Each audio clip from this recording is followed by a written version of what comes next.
ಎಲ್ಲರಿಗೂ ನಮಸ್ಕಾರ. ಇಂದಿನ ವಿಡಿಯೋದಲ್ಲಿ ರಿಲೇ ಮತ್ತು ರಿಲೇ ಇಲ್ಲದೆ ಕಂಪ್ರೆಸರ್ ಅನ್ನ ಹೇಗೆ ಪ್ರಾರಂಭಿಸುವುದು ಮತ್ತು ನೇರ ತಂಪಾದ ರೆಫ್ರಿಜಿರೇಟರ್ನ ಕಾರ್ಯಕ್ಷಮತೆಯನ್ನ ಪರೀಕ್ಷಿಸುವುದು ಹೇಗೆ ಎಂದು ತಿಳಿಯೋಣ. ಉದ್ದೇಶಗಳು: ಈ ವಿಡಿಯೋದ ಕೊನೆಯಲ್ಲಿ ನೀವು ಮಾಡಬಹುದಾದದ್ದು ರಿಲೇಯೊಂದಿಗೆ ಕಂಪ್ರೆಸರ್ ಅನ್ನ ಪ್ರಾರಂಭಿಸುವುದು, ರಿಲೇ ಇಲ್ಲದೆ ಕಂಪ್ರೆಸರ್ ಅನ್ನ ಪ್ರಾರಂಭಿಸುವುದು, ಹೊಸ ರೆಫ್ರಿಜಿರೇಟರ್ನ ಇನ್ಸ್ಟಾಲೇಷನ್, ರೆಫ್ರಿಜಿರೇಟರ್ ಘಟಕವನ್ನ ಪ್ರಾರಂಭಿಸುವುದು, ಕಾರ್ಯಕ್ಷಮತೆಯನ್ನ ಪರೀಕ್ಷಿಸುವುದು. ಈ ಕಾರ್ಯಕ್ಕೆ ಬೇಕಾಗಿರುವ ಸಾಧನ ಹಾಗೂ ಸಾಮಗ್ರಿಗಳನ್ನು ಸಂಗ್ರಹಿಸೋಣ. Cutting plier 200 millimetre 1 number, nose plier 150 millimetre 1 number, wire stripper 1 number, screw driver set 1 number, line tester 500 volt 1 number, clamp meter 0 to 500 volt AC 1 number, multimeter 0 to 500 volt 1 number, compressor hermetic FHP practical horse power 1 number, copper wire 1.5 millimetre square 4 metre, thermometer stem और digital type 5 to 50 degree Celsius 1 number, spirit level 1 number, domestic refrigerator 1 number, voltage stabiliser 1 number, insulation tape 1 number, sand paper ಬೇಕಾಗುವಷ್ಟು, thermal pin.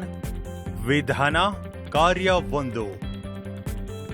ರಿಲೇಯೊಂದಿಗೆ compressor ಪ್ರಾರಂಭಿಸಿ. ಹಂತ 1, 1/6 ಅಥವಾ 1/8 HP sealed compressor ಅನ್ನು ತೆಗೆದುಕೊಳ್ಳಿ. ಹಂತ 2, PTCR relay ಮತ್ತು OLP ಅನ್ನು ಕಂಪ್ರೆಸರ್ ಟರ್ಮಿನಲ್ಗಳಿಗೆ ಸರಿಪಡಿಸಿ. ಹಂತ 3, ರಿಲೇ 230 ವೋಲ್ಟ್ ACಗೆ ವಿದ್ಯುತ್ ಪೂರೈಕೆಯನ್ನು ಒದಗಿಸಿ. ಹಂತ 4, ಪೂರೈಕೆಯನ್ನು ಆನ್ ಮಾಡಿ ಮತ್ತು ಕಂಪ್ರೆಸರ್ ಅನ್ನು ಪ್ರಾರಂಭಿಸಿ. ಹಂತ 5, ಕಂಪ್ರೆಸರ್ ಡ್ರಾ ಮಾಡಲಾದ ಕರೆಂಟ್ ಅನ್ನು ಪರಿಶೀಲಿಸಿ. ಹಂತ 6, ಹಸ್ತಚಾಲಿತ ಸಂವೇದಕದಿಂದ ಹೀರುವಿಕೆ ಮತ್ತು ವಿಸರ್ಜನೆಯ ಒತ್ತಡವನ್ನು ಪರಿಶೀಲಿಸಿ. ಹಂತ 7, ಕಂಪ್ರೆಸರ್ ಮೂಲಕ ಪ್ರವಾಹವನ್ನು ಅಳೆಯಿರಿ. ಹಂತ 8, ಪರೀಕ್ಷೆಯ ನಂತರ ವಿದ್ಯುತ್ ಸರಬರಾಜನ್ನು ಸ್ವಿಚ್ ಆಫ್ ಮಾಡಿ. ಕಾರ್ಯ 2, ರಿಲೇ ಇಲ್ಲದೆ ಕಂಪ್ರೆಸರ್ ಅನ್ನು ಪ್ರಾರಂಭಿಸಿ. ಹಂತ 1, 1 ಮೀಟರ್ ಉದ್ದದ 4 ಸಂಖ್ಯೆಯ ವಿವಿಧ ಬಣ್ಣದ ತಂತಿ ತುಣುಕುಗಳನ್ನು ತೆಗೆದುಕೊಳ್ಳಿ. ಹಂತ 2, ಒಂದು ತುದಿಯಲ್ಲಿ ತಂತಿಯನ್ನು ಸ್ಕಿನ್ ಮಾಡಿ ಕ್ಲಿಪ್ಗಳನ್ನು ಸರಿಪಡಿಸಿ. ಹಂತ 3, ಕೆಂಪು ತಂತಿಯನ್ನು ಕಂಪ್ರೆಸರ್ R ಟರ್ಮಿನಲ್ಗಳಿಗೆ ಸರಣಿಗೆ ಆಮ್ಮೀಟರ್ನೊಂದಿಗೆ ಸಂಪರ್ಕಿಸಿ. ಹಂತ 4, ಕಪ್ಪು ತಂತಿಯನ್ನು C ಟರ್ಮಿನಲ್ಗಳಿಗೆ ಸಂಪರ್ಕಿಸಿ. ಹಂತ 5, ಪುಷ್ ಬಾಟಮ್ ಸ್ವಿಚ್ ಮೂಲಕ ನೀಲಿ ತಂತಿಯನ್ನು S ಟರ್ಮಿನಲ್ಗೆ ಸಂಪರ್ಕಿಸಿ. ಹಂತ 6, ಹಸಿರು ತಂತಿಯೊಂದಿಗೆ ಕಂಪ್ರೆಸರ್ ಅರ್ಥಿಂಗ್ ಅನ್ನು ಒದಗಿಸಿ. ಹಂತ 7, ಸ್ಕಿನ್ ಪ್ಲಗ್ ಅನ್ನು ಕೆಂಪು, ಕಪ್ಪು ಮತ್ತು ಹಸಿರು ತಂತಿಗೆ ಸರಿಪಡಿಸಿ. ಹಂತ 8, ಪುಷ್ ಬಾಟಮ್ ಸ್ವಿಚ್ ಆನ್ ಅನ್ನು ಒತ್ತಿರಿ. ಹಂತ 9, ವಿದ್ಯುತ್ ಸರಬರಾಜನ್ನು ಆನ್ ಮಾಡಿ. ಹಂತ 10, ಪುಷ್ ಬಾಟಮ್ ಸ್ವಿಚ್ ಅನ್ನು ಬಿಡುಗಡೆ ಮಾಡಿ ಮತ್ತು ಕಂಪ್ರೆಸರ್ನ ಚಾಲನೆಯನ್ನು ನೋಡಿ. ಹಂತ 11, ಕಂಪ್ರೆಸರ್ ವರ್ಕಿಂಗ್ ಸೆಕ್ಷನ್ ಮತ್ತು ಡಿಸ್ಚಾರ್ಜ್ ಅನ್ನು ಪರಿಶೀಲಿಸಿ. ಹಂತ 12, ಕಂಪ್ರೆಸರ್ನಿಂದ ಎಳೆದ ಪ್ರವಾಹವನ್ನು ಅಳೆಯಿರಿ.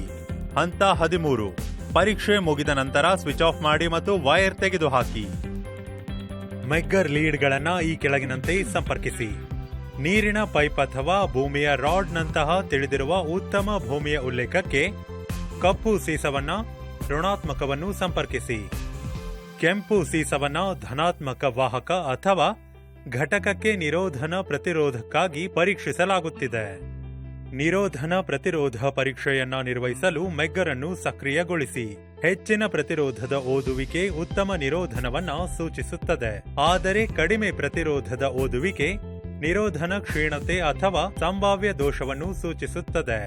ರೆಫ್ರಿಜಿರೇಟರ್ನ ಕಾರ್ಯಕ್ಷಮತೆಯನ್ನು ಪರಿಶೀಲಿಸುವಾಗ ವೋಲ್ಟೇಜ್, ಕರೆಂಟ್, ವ್ಯಾಟ್ಗಳು, ಬಾಷ್ಪೀಕರಣ ಸುರುಳಿಯ ತಾಪಮಾನ ಮತ್ತು ಕಂಡೆನ್ಸರ್ನಲ್ಲಿನ ಕಂಪನವನ್ನು ಸಹ ಪರಿಶೀಲಿಸಬೇಕು. ರಿಕ್ಯಾಪ್: ಈ ವಿಡಿಯೋದಲ್ಲಿ ನಾವು ಚರ್ಚಿಸಿರುವುದು ರಿಲೇಯೊಂದಿಗೆ ಕಂಪ್ರೆಸರ್ ಅನ್ನ ಪ್ರಾರಂಭಿಸುವುದು ಹೇಗೆ ಎಂದು, ರಿಲೇ ಇಲ್ಲದೆ ಕಂಪ್ರೆಸರ್ ಅನ್ನ ಪ್ರಾರಂಭಿಸುವುದು